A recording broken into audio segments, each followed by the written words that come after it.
Hey Cam fam, welcome back and welcome to Keeping Up with Cam. If you're new here, thank you so much for tuning into our channel. And if you're a returning subbie, thank you so much for coming back. I know we've been on a bit of a hiatus, but we are back and ready to go. So today we have our Toddler Boy Hairstyle video number 89. Not so much a toddler anymore, but still doing these amazing styles. We are going to be doing a bit of a fishbone, Iverson, fishtail, depending on where and how you grew up. You might have a different name for it, but I'm giving you two variations of how you can complete the front part of the style, and then we're going to have some single braids in the back. So I'm going in and I am blow drying the hair.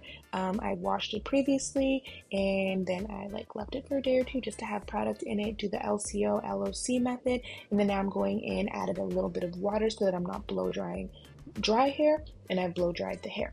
So after doing that, I'm going in with a bit of blue magic. I'm just putting that on the outside of the hair. We will be greasing the scalp later on, but for right now, we're just putting a little bit of it on the hair itself, making sure we concentrate on the perimeter.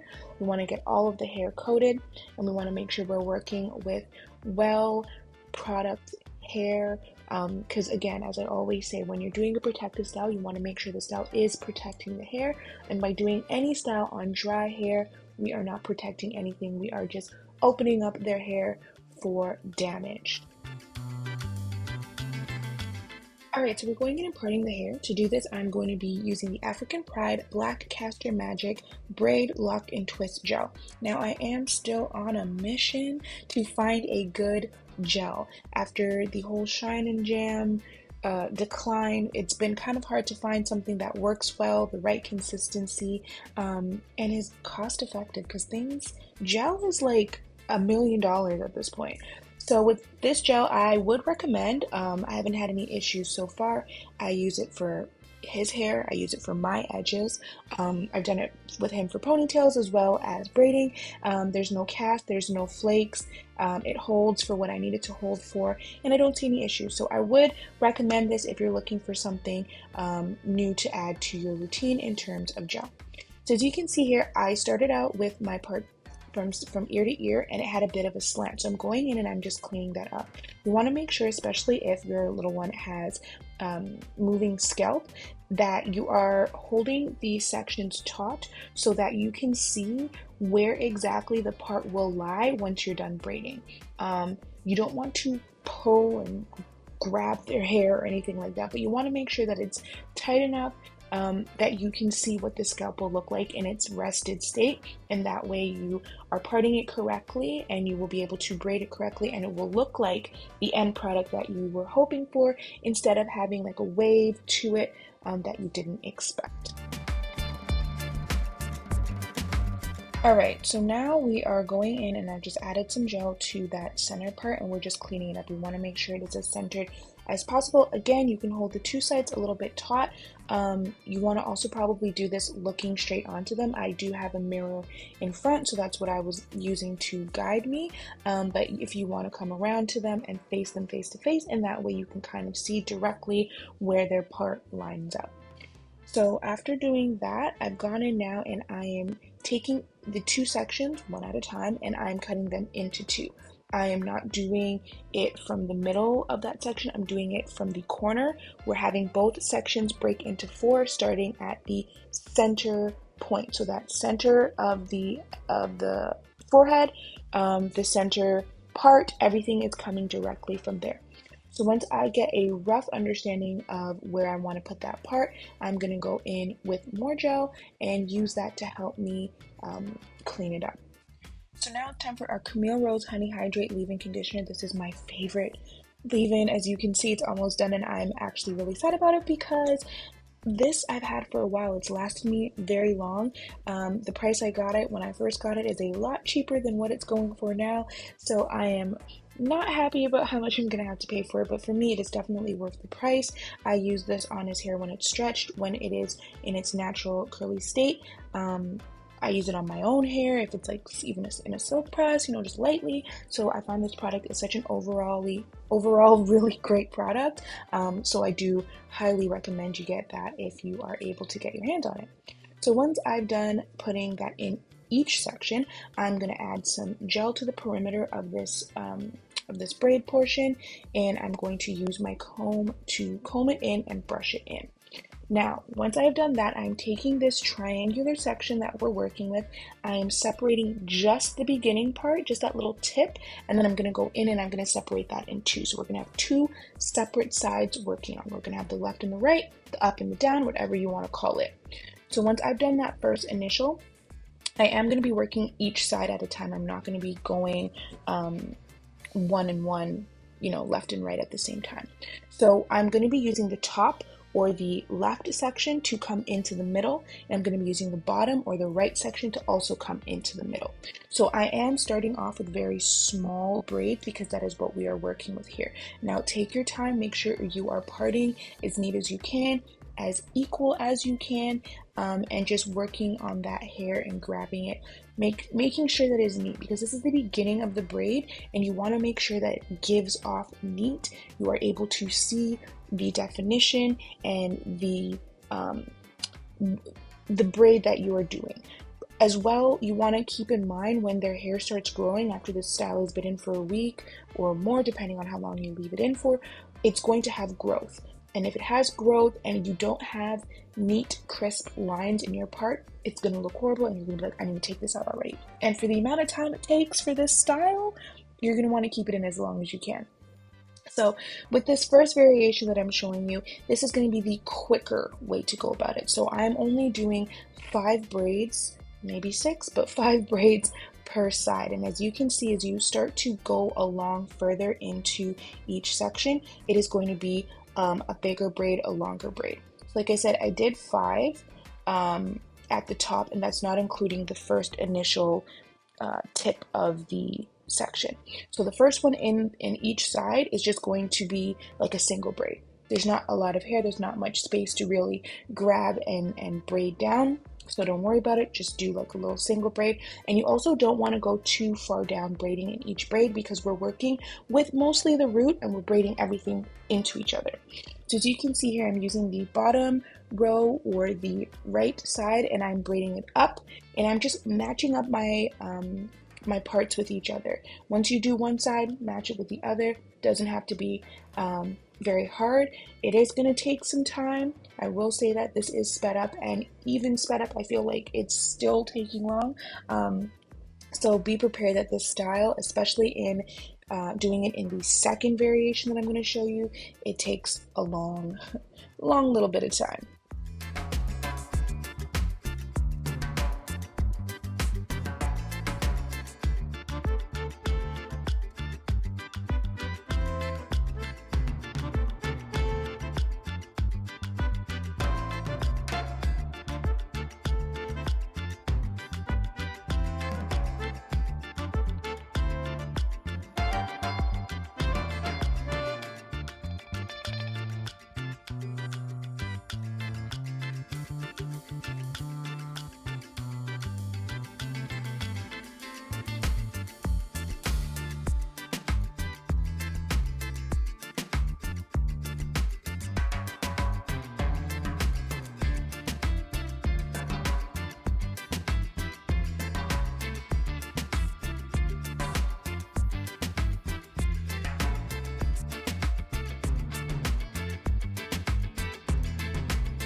Okay, so now that we're done the 5 on each, we are going to just mold the rest of that section into each other. Now, you can do this style going all the way down with a full straight back, but because he has so much hair, I've condensed it. So we're going to start with that first piece of hair that you had at the tip of the section. You're going to braid that down a little bit, and as we go, we're just braiding into the remainder of the hair. So each braid, each hair that it has left out, we're just braiding them into each other, and that is going to make a bigger braid for us. Now the rest of the section, you're going to braid it or stitch braid it if you're comfortable. If you need any tips or tricks, I will link my stitch braiding video so you can have a look at that. But you're just going to stitch braid or whatever kind of braid that makes you comfortable into each other and finish this off for that little section. Make sure you use a brush, make sure you use a comb, whatever you have that is going to bring all that hair into the braid. Make sure that it stays neat. We want the longevity of this style, but also make sure that it is not too tight. We do not want to pull, especially on the perimeter of their hair. We don't want to cause any breakage. We don't want to cause any bumps from tension, and we don't want to give them any issues.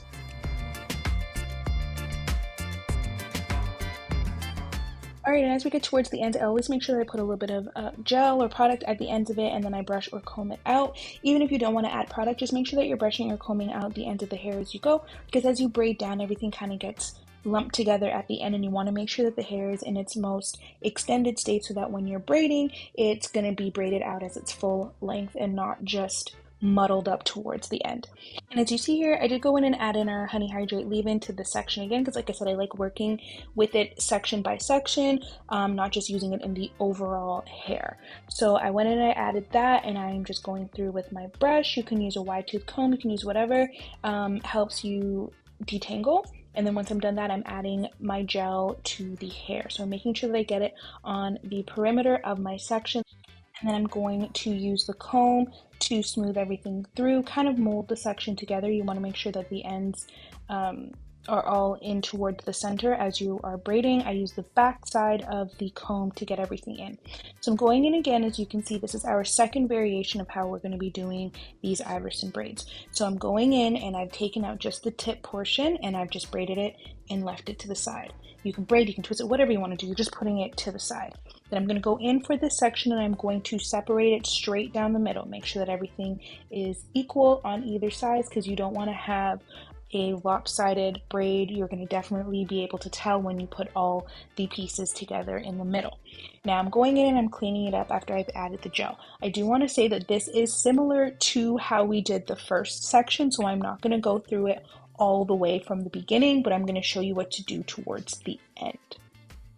So as you can see, this is what it looks like if we're braiding the whole portion of the braid instead of just doing 5 and then molding and braiding the rest. So as you go, the pieces, the braids, they're going to get a little bit longer because we have more hair towards the end, because remember we started in that triangle where the top is a smaller portion and the bottom is a larger portion. So you're just going to keep going down, separating, sectioning as much as you want. If you want them thicker than this, by all means go ahead. It will let it go quicker. But if you want that really intricate look, I would go for these thinner braids. So I'm going through it and I'm braiding it all the way to the end. I want to say that you can do it the traditional way, which would be straight back all the way back to the nape. The reason why I didn't do this, because this already took long enough as it is. I don't know if it's just the way that I braid and it takes forever, but you know, stopping to have lunch, to have snack, to have time to, you know, kind of stretch our legs. The way he's sitting, I don't like him to sit for too long, because then all like the blood is rushing to his feet and stuff. So, you know, we got to give a little bit of time to move around. So it takes a little bit longer than the average. We started at 11:30 in the morning and finished by 6 p.m. So keep that in mind, and that is doing it this way. I did have to go back and redo the first one, so that that may have added into the time, but it did take us quite a bit of time. So I didn't want to have to go through and do all of these in this style all the way to the end. So that's why I opted for the back design in the way that I did.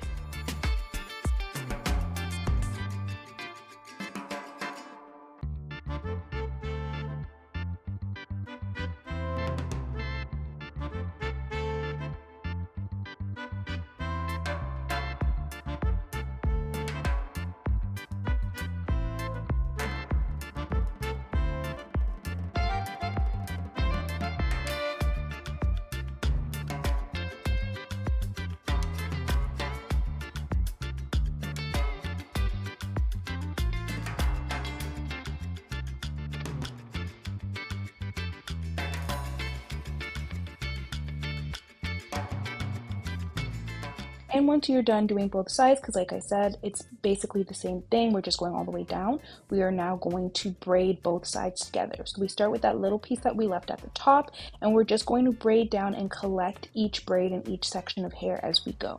Keep it all together, keep it tight, just make sure everything is also centered, because you don't want the braid to be lopsided, a little to the left, a little to the right. It's going to look a little bit weird. So just make sure as you go, everything is staying centered. And you want to make sure also that you're kind of using your hands to detangle, because once you're done braiding all those pieces together in that section, you're going to be braiding the ends, and you want to make sure that it's not tangled up and not like, how do I explain it? Because it's going to be knotted, right? And if you're braiding it knotted, once you're at the end, you're not going to have the full length of the hair to work with. You're just going to have it tight. So you want to make sure that everything is detangled as you go. So once you get to this section here, you have the full length of the hair. So I've gone ahead and added 2 elastics because this is a thicker section. You want to make sure that it stays. I've added the 2 elastics. I'm brushing through, and then I've gone ahead and sectioned this off into 3. Now, if their hair is thinner, if the head is smaller, whatever the difference may be, you might only end up doing 2 braids in each section, or you might end up only doing 1. Whatever your comfortability level is, whatever you prefer for your little one's hairstyle, go with that. But for us, we did 3. So as you can see here, I've just braided 3, braided them all the way down like normal. Nothing different about them. I did choose to not put any elastics in the end, but that is up to you. If you would like to put elastics to keep it together, by all means. So once we're done that, you're going to do that 4 times in total because we've separated the top into 4. You're then going to work on the back. Or you could work backwards if you've already watched the video and start with the back and then go to the front. But I just wanted to make sure that I got the front situated and done properly before I went to the back. Alright, speaking of the back, let's get into it. I decided to go with a style of single braids where I can cheat. Because when you do box braids, you have to make sure everything is precise, you line it up. I had taken long enough on just the half of the front, and I knew I had the other half to go, that I was just not in the mood for any type of rigid type of situation. So I went with these half shell, half moon, random parting. I love it. I love how it turned out. We've actually done a full head of singles like this. I'll also link that video for you guys if you want to check it out. It comes out really cute, and it helps make the braids go by a lot quicker because you have a bigger section of hair that you're working with. So for this one, it's honestly just a freestyle. You start off with your base in the back and you just build on top of that. I love it. It comes out really nice. It's really easy, low maintenance. Once you get in the middle, you're not even getting the same shapes, but like I said, everything works together. It's kind of like a puzzle. All the puzzle pieces play their part, and it gives this really like abstract look to it. So that's what I did in the back. Feel free to follow along with what I did exactly if you want the same thing, or just know like you can kind of freestyle and do whatever you want in terms of the parts and do that. You can also do the box braids if you're committed. At this point, I was halfway through the front and I was no longer committed to this straight line. So I was like, yeah, let me just freestyle it here. So once you've got everything sectioned off, as you see, I did brush through. You want to brush through everything as you're going because you want everything to be detangled. If it's not detangled, we're going to have issues. So I've gone ahead and started off the back, and as you can see, I have a couple done. And all you're going to do with each one is you're going to go in with the gel on the parts like we usually do, clean them up a little bit. You want to make sure that everything is still neat. Even though they are curved, even though they're abstract, you still want them to be neat. So I've gone in and I'm cleaning that up. Once I'm done cleaning up on either side, I'm going to go in and add some more gel as we usually do.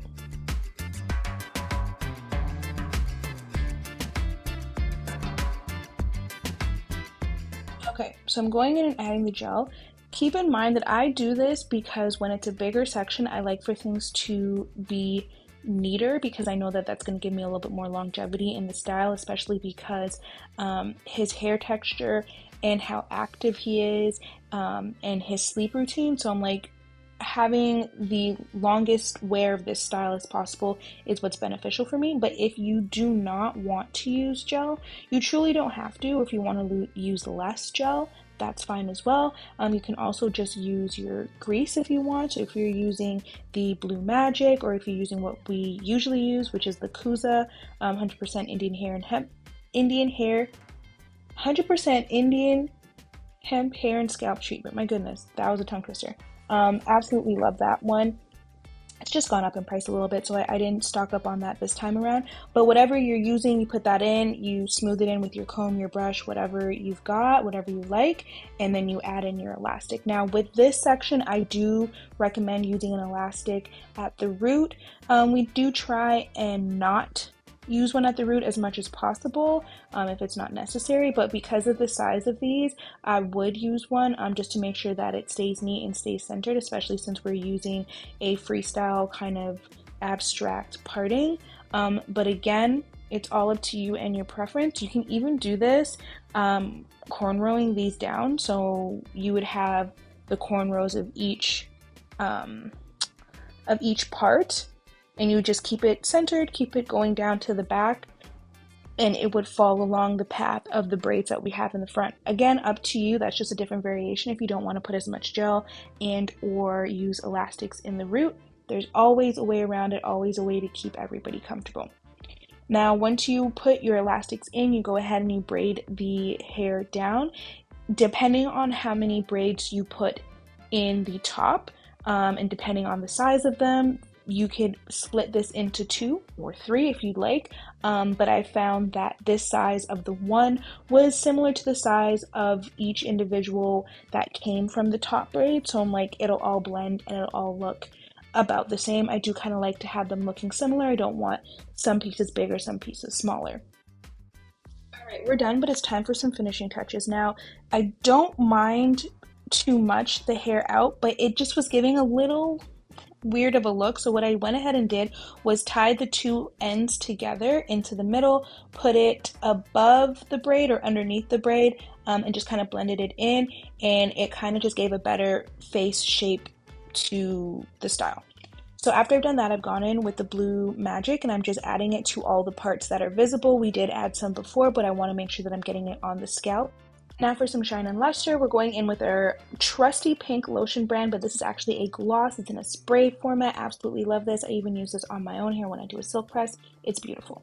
So now this is our final product. I will say it did not work up quickly, but it was definitely worth our time. This is a Iverson Fishbone type of style. I did 4 in the front. We did singles in the back. It turned out really well. I hope you guys enjoyed it. If you have any questions, comments, or concerns, please leave that in the comments below. You can find us on Instagram and TikTok at Keeping Up with Cam. We hope you enjoyed this video. Please share with your friends and family, and don't forget to come back in the next video. See you then. Bye.